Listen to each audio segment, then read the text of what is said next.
So I've made it to the park, but before I got out to do my little 45-minute-ish walking, because I walk around this park, which has a really big lake, twice, and it's the time that I take to be with God and meditate while walking and just be in peace while just thinking. And being out in nature really did something to me. But anyway, I digress.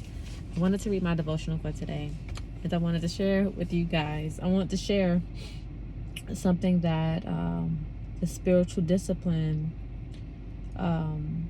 that's in my devotional had said, and talk about how hope, well, talk about how my mother's death strengthened my relationship with God and strengthened my hope muscle. So the spiritual discipline reads as follows: reflect on a journey with hope. Write down moments when God's promises have sustained you. Consider the people or events that have deepened your confidence in Him. If you're grieving, take this week to write a letter to God. Share your feelings honestly, then thank Him for the hope of eternity. Meditate on 1 Thessalonians chapter 4 verses 13 through 19, and let its truth settle in your heart. Death is not the end. I lost my mom October 21st, 2019. It was 6 days after my 21st birthday. I was in North Carolina attending Shaw University. That's the university I attended and graduated from. It was my sophomore year in college. And I wasn't around. I was down here. My mom was up in New York when she had passed away, so I didn't get a chance to see her.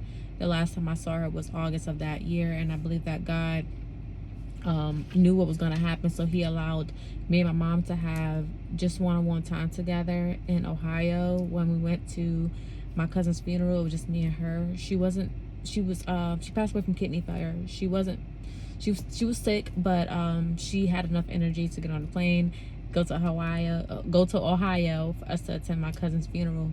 But when she passed away, I had a new understanding, a new awakening of death.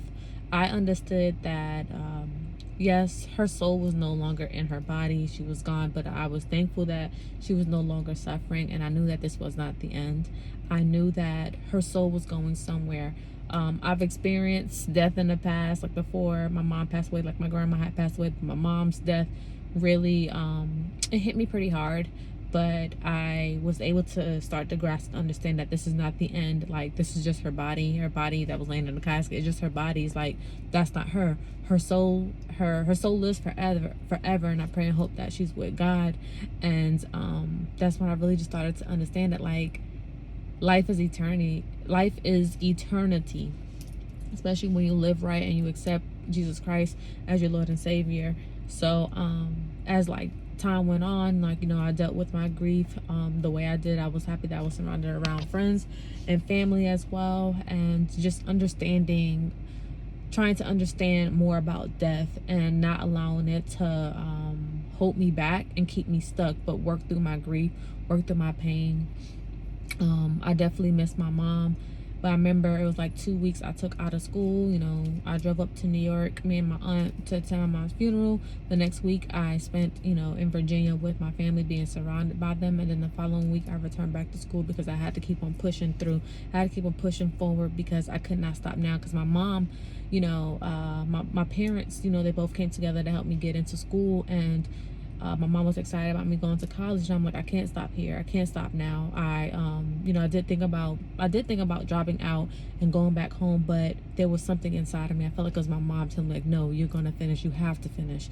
We started it already. You got 2 more years left. There were some worries and concerns as far as like, how was I gonna pay for school? And I was like, you know, I'm not gonna worry about that. Say all that to say, I was able to finish school. I had some scholarships, and I also had some student loans that I had to take out. My dad took out a student loan for me too as well, for me to finish and get books and stuff, because it was just him, and I'm the oldest out of 5. But I'm just thankful and grateful that God gave me a new set of eyes, a new set of understanding when it comes to death, and just knowing that this is not the end. So I just wanted to share that, because that's what today's devotional made me think about.